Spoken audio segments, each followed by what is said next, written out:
Good afternoon, Mr. Chris. I Good am not afternoon, just Madam Rita. I'm not just joining now. Oh, sorry, don't mind me. Oh, late comer, they call people late comer. Sorry, Madam Rita. So, Domo sir, Domo sir. morning. Good afternoon, Mr. Elvis, and my lovely mommy, uh, Lame, and greetings to Miss Prince Alabo, Mr. Jonathan, Prince Collins. Prince Collins, it's been a while. Good afternoon, Yeah, sir. my sister.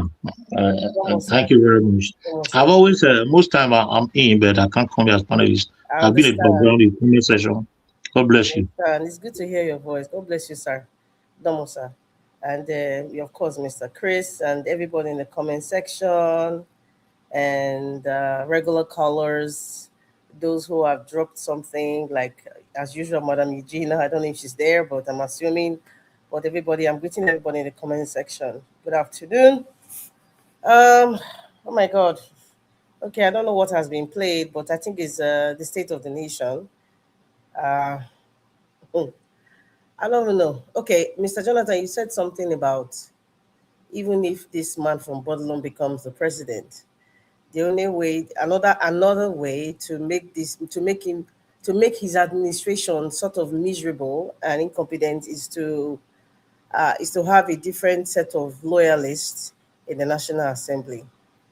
I will tell you, sir, that is not going to work. It will work. It will That work. will not work. And do you know why I say so? In fact, as a matter of fact, Mr. Jonathan, I'm surprised you said that because you've always preached that Nigeria is not a normal country. Sometimes, But you also heard when I said, Madam Rita, yes, sir. those people that will not defect, you have to have them. Unless we're saying that there is nobody in Nigeria. Mr. Jonathan, there's only 2%, and that is my Among, own. but no, but Based on what amongst I've those, seen now, go yeah, ahead, sir. but remember that amongst those 37 that were elected in 2023, we Uh-huh. still have about 14 of them that still stay put where they belong. So you have to look for people like that this Mr. time around. Jonathan, Yeah. Mr. It's not Jonathan, easy, oh God, Jonathan. It's not easy. Nigeria Nigeria is not it's a a very small country. I normal beg, No, country. make una let Madam Rita finish so that Nigeria, no, okay. it's okay, everybody don't sir. talk. But I know what Mr. But Mr. Jonathan, I'm going to use your words. Mm. Nigeria is not a normal country. We still have some people in PDP, right? But they're working for the Yes. present administration. We still have some people in other political parties. They are there, but they're working for the present administration. So that's why I say, try to say, okay, they are 14. The present administration have succeeded in keeping some people where they are, but however, so that the whole world will not say, oh, everybody in the National Assembly has deflected to, Yeah, exactly. the likes of Abaribe. Everybody know Abaribe is in PDP, and few others who are in PDP, they are still there. Like that's why I said 2%. So, Uh, Madam Rita, so what you are proposing or you are hoping for, you don't want to manage your expectation, I suppose. So, because what you are hoping for now is that Mr. Peter Obi will become the president, and there will be a total sweep of the National Assembly, a control, two-thirds. Is that what you are hoping for? they may not know. See, that's not even democracy. That's like an authoritarian system. If Mr. Peter, because listen, our constitution gives absolute power to the president. Everybody knows. Everybody knows. So that's why that number one seat of the land, it's very, very, it's most pivotal amongst any other level of electoral position, because our constitution gives right to the president to even veto certain things that people might even present. Unquestionable. Unquestioned. If not, Peter Obi understands. If not, Peter Obi will want to be a senator. He will want to be a senator and see how he can effect some sort of change. He will have been encouraging to many people, from the Labour Party, the obedience, become a senator. He knows, we know that the seat of the president is the most powerful seat in the entire country, above being in the Senate or House of Rep and all that. So that's why I'm telling you.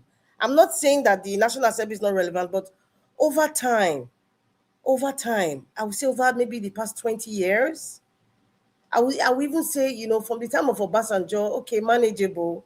After Obasanjo, from the time of Jonathan, Yadwa, as a matter of fact, it started dwindling down. The trust of the National Assembly started to dwindle down. It became tribal, it became sectional, it became like a cult. And so now we now have a very vicious person who is in Aso Rock now. He has now made it like a cult.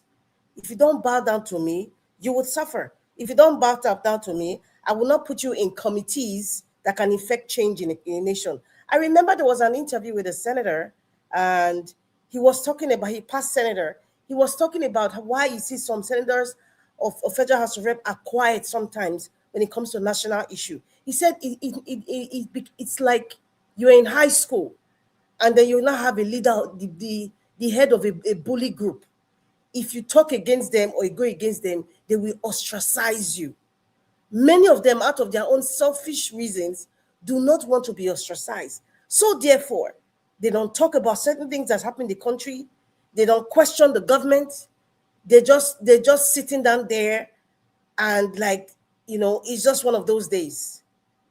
And that's why I see when somebody is talking about an important issue, as terrible as the country is, some of them are distant in clusters. Some of them are laughing and shaking hands and showing some sort of camaraderie among themselves. They're not even interested about the important thing somebody is talking about. Those 14 members, the ones that truly belong to their party, and not still working under the disguise. They have ostracized them.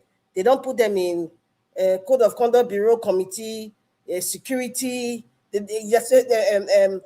oil and gas, education. They ostracize them from very immigration. They are from certain committees, because this we all know that in National Assembly they have committees, and many of them they scramble to be in so-called quote and unquote high-level committees where they can make money.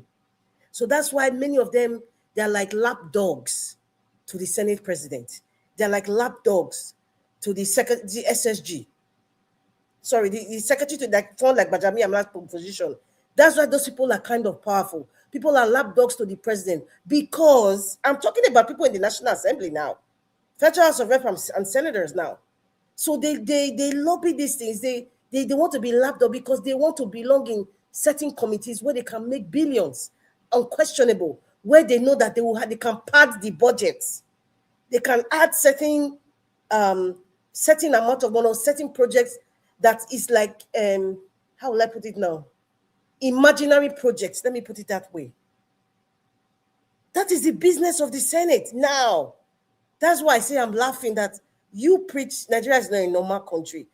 I just explained to you, this is how the working, this is what we have seen in Nigeria so far. Everybody has seen it. In the next 4 years, or maybe a couple of years now, they will budget for Lexus vehicles. In fact, some even demand Mercedes-Benz. Yes, you see, Lexus they're above Lexus, or some high-end cars. None of them will go for innocent. Nobody will talk about it.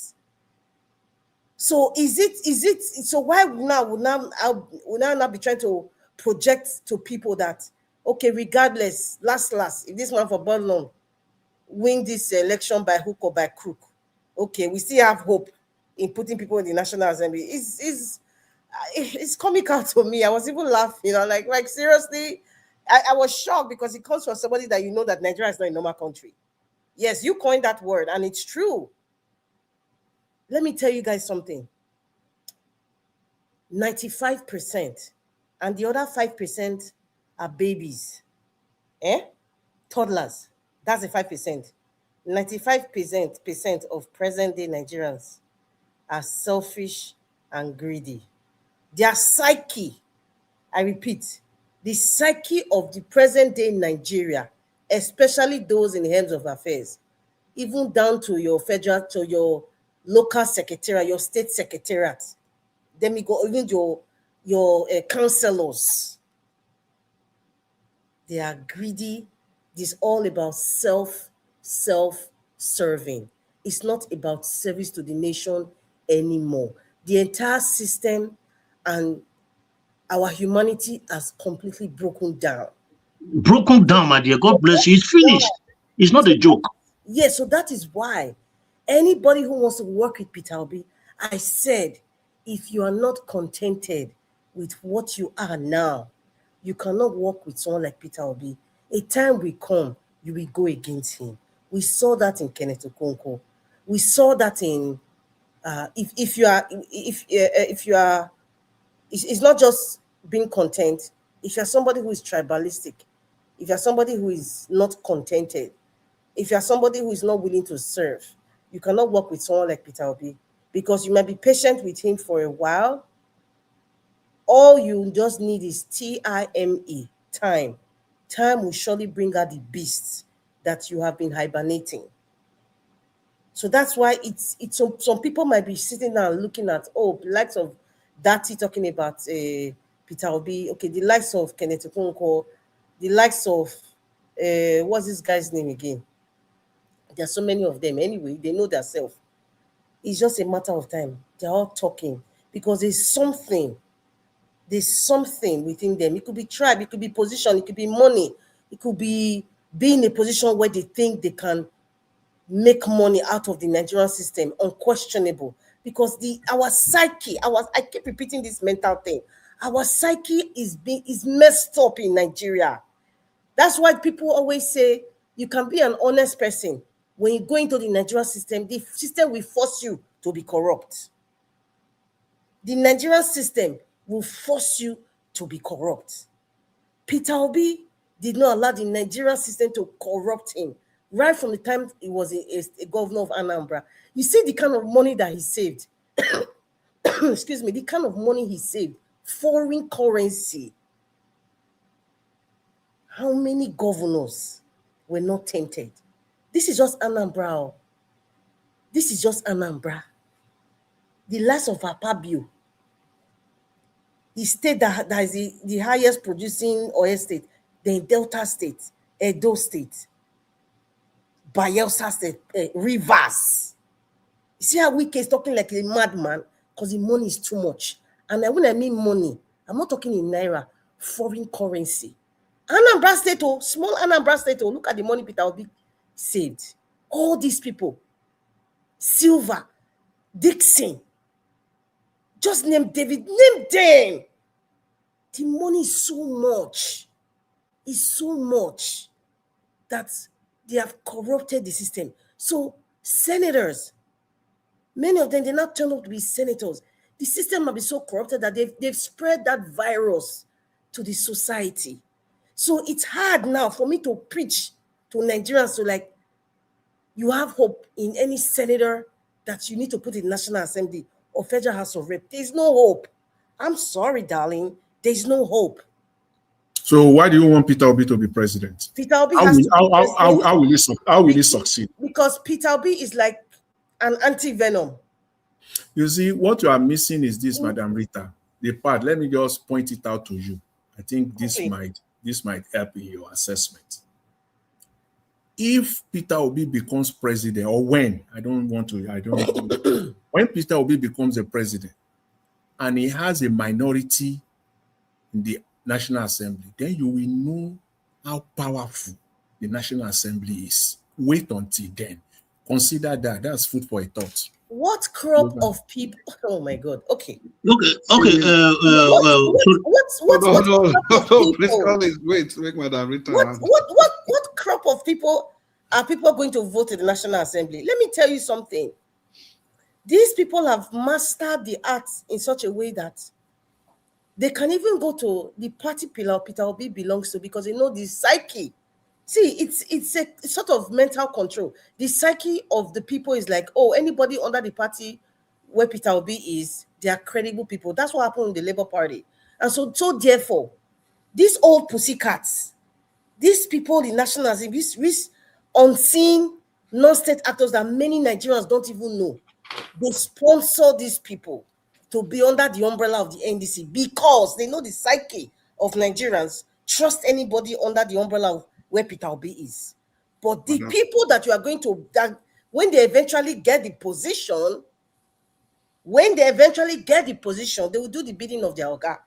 Madam Rita, round And up, that's why please. you see this deflection. Sorry, you said what, sir? Is my Round time up, up? please. Okay. Yeah. And that's why you see this defection and all that. So right now, the anti-venom now, even if it's a drop of it, because it's what we're experiencing is a dark venom all over the nation. The psyche, our humanity is all messed up. So that's why the key position is Peter Obi needs to be the president. When he sits on the day he's sworn in as the president, the day Peter Obi is sworn in as the president, see, that anti-venom will start to spread. Not in a very fast way, quietly. Before you know it, people will start to, like zombie movie. It's an anti-venom, the people will not be normal. It's going to be it will be happening slowly. Within the next couple of years, you will see changes, drastic changes. National Assembly self, the ones that are there, they will start doing their job because they know the power of the president, because of the rotting constitution that we have. Thank you Thank very you. much.